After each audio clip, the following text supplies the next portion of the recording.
Hello, everybody, and happy Mother's Day. I'm Frida Stoffer, and as many of you know, we had a big scare this weekend. It happened on Friday, but while I'm talking, I want to drink this Move Coca-Cola. It's Coke Zero. It doesn't have any sugar, but I want to taste it because if I understand correctly, it is a limited flavor, limited time. Bismillah.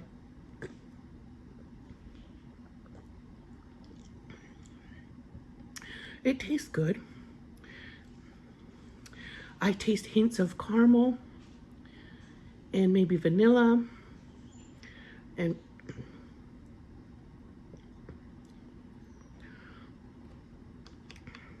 something floral. I don't know. It's strange, but tastes delicious. Anyway, we're finally all home again, but what happened was on Friday morning, the kids, well, at 3 o'clock in the morning, one of my kids got up vomiting and he had a headache. And then we thought, well, he's sick. And then by 7 o'clock, when it was time for the kids to be getting ready for school, they were all sick, all of them, including, and even their dad and me. We had headaches and nausea too. So, and 7-ish, my Mohammed, he's one of the twins, and the twins are 15. He passed out, and then we took him to, I told my husband he has to take him to the hospital, and I will take the other 3 to the doctor. And we did it, and both the hospital and the doctor's office said they have a virus. But we brought them home, and I brought them all home, and I went to the store to get Gatorade and potatoes and things to make them some soothing food for the stomach. But as the day went on, they kept vomiting more, and their headaches were more extreme, and they were just laying around, and it was just awful. And by evening, around 7 p.m., my daughter, I was the one who caught her when she fell, like she passed out, and she was like flopping in different directions, like kind of like she's having a seizure. And I said, oh my God, she needs to go to the hospital for sure. And I can't take her because I can't drive, and my husband can't drive because we were sick. Our heads hurt, and we felt nauseous and dizzy and very, very tired. And of course, when I called 911, they asked me if I need 1 ambulance or 2, or if we're going to take the kids to the hospital. Or I said, my husband and I can't drive. I need an ambulance, at least 2 of them, because I want to send Zakia and my youngest son to the hospital because they were just vomiting all day, and if people are passing out, they need to go to the hospital, and I can't take them. And when the fire company ambulances came, the red ones that work with the fire company are the ones that came. So when that leader of that ambulance came inside, he checked and he noticed that everyone is sick and the whole family is sick. And he said,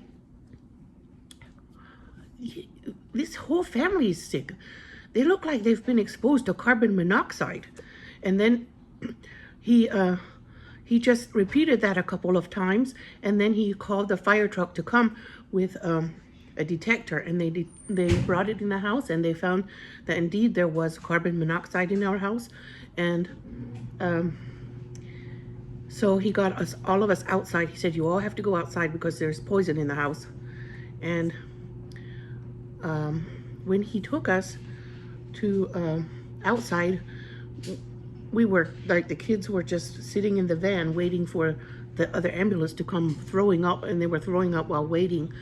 And I was there in the van, just, with zero energy. I was just like lolling around, and they finally had enough ambulances for all of us. They took 2 per ambulance, so there were 3 ambulances in all.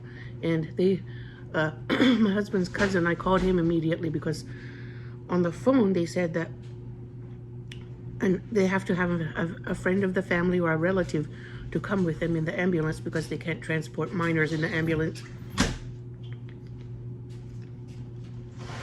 without a guardian. So otherwise we will have to find another way to take them to the hospital. And so I called their uncle, and he came, and he went to the hospital in one of the ambulances with the 2 little ones.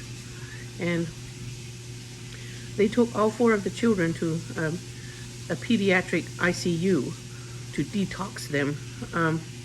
And they took me and my husband in a separate ambulance to an adult hospital where they detoxed us in the ICU. What they did was they gave us masks with oxygen, a high pressure of oxygen to help us breathe out the poison and breathe in clean air. So the kids had to stay for 24 hours with oxygen masks to help replace the poison with clean oxygen. And the doctors told us that if I hadn't called 911, we would not be alive. If we had just gone to bed instead of calling 911, we would all be dead. So it's a miracle. And it was raining at some point, and I was like, but rain is a sign of blessings. How can this be happening when it's raining? But then the blessings came after, because everyone was okay. Everyone is okay. Nobody's permanently harmed. And we got an amazing ambulance driver who knew what he was, or the leader. I don't know if he's the driver, but he was the leader of the team. And he knew what he was seeing. So what I take away from this whole event is make sure your home has a detector, a carbon monoxide detector. It's small. You put it on the ceiling or a wall like a smoke detector. That's our new one right there. And that's our smoke detector now. So we have a new smoke detector and a carbon monoxide detector. So we're prepared now. But the doctors were just amazed at the story that the whole family was sick and everyone survived. Everyone was saved, and we didn't lose anyone. And they said so many things could have gone wrong. The ambulance driver could have not called it right, and he could have just taken the kids to the hospital that had passed out, and but he was proactive, and he assessed it for what it was. And before the ambulance my husband and I rode in was even in motion to leave, the electric company was here shutting off the gas.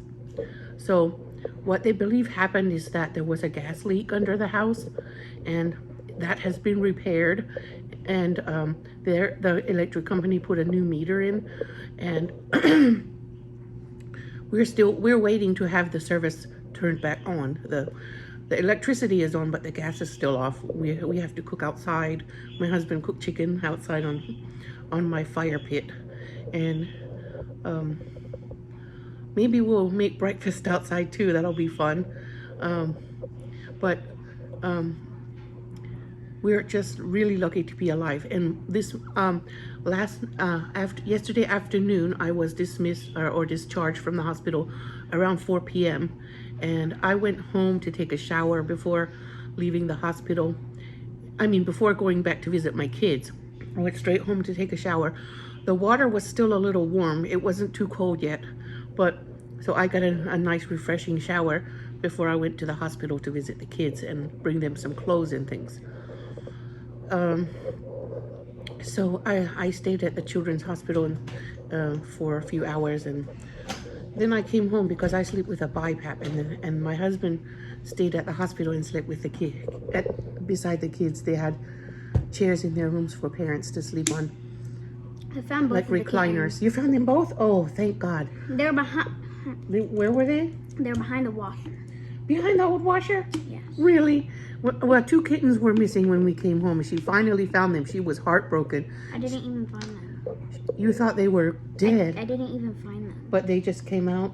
No, like one of them came out. One of them came out by himself. And then I heard the meow. And then you heard the other one meow. Okay. And then it came out. Okay. They were just hiding. They were playing hide and seek with you. She was heartbroken thinking the 2 of Luna's kittens are missing or something happened to them. But she found them again. But last night when I came home to sleep, I fed the cats before I went to bed, and I saw a baby possum out there with my cats, and they were just like booping noses to each other and playing together, and my kittens just play with that little possum like he's another cat. It's so cute. I wish I had my camera out there with me. But they were hungry, and when I brought them food, they all came to eat, and that little possum just came with the cat, like he's a cat too. He's so sweet. He's found his playmates. He's found some other friends to play with. Anyway, so this morning I woke up at home alone because they were still in the hospital, and my husband, their dad, had stayed with them overnight. So I got up and got dressed and went back to the hospital, and as I was walking in, 2 women walked out with newborn babies, and I said, oh, what a sweet Mother's Day for them, that they can walk out of the hospital with newborn babies. But then my kids were discharged from the hospital a couple hours later, and I too got to walk out of the hospital with my 4 kids on Mother's Day. So it was a scary weekend. It was really awful. It was disruptive. It was I didn't sleep much when because of my anxiety, and the kids didn't sleep much. Nobody slept much, and it finally on Mother's Day morning when we walked out of the hospital, it was a happy Mother's Day for me because we all walked out of the hospital. We didn't lose anyone. We're all still here, thanks to God. And the kittens are still here. They're not missing. But I wanted to let all of you know what happened to us, because I want to make sure that everyone knows how important it is to have a carbon monoxide detector in your house, and that it can save your life. If I hadn't called 911 then, or he didn't know what he was seeing when he came, then we would not be here. I wouldn't be here. My kids wouldn't be here to tell this story. I hope you all are having a great, beautiful Mother's Day and are well and happy and healthy. Thank you, everyone, for your prayers and your well wishes. All of the prayers got us through this what is it called? Traumatic event, ordeal. This ordeal. Excuse me. We're still waiting for the gas to be turned back on, but I can live without it as long as it takes for them, because we can cook outside on the fire pit. And that doesn't work? No, we can't use it, and that's why the water is cold, because it's gas too. And the gas is turned off. So, but they put a new meter in, so it shouldn't take too long. They said it might be Tuesday or Wednesday when they turn it on. But we're okay. We'll be fine. We'll make it.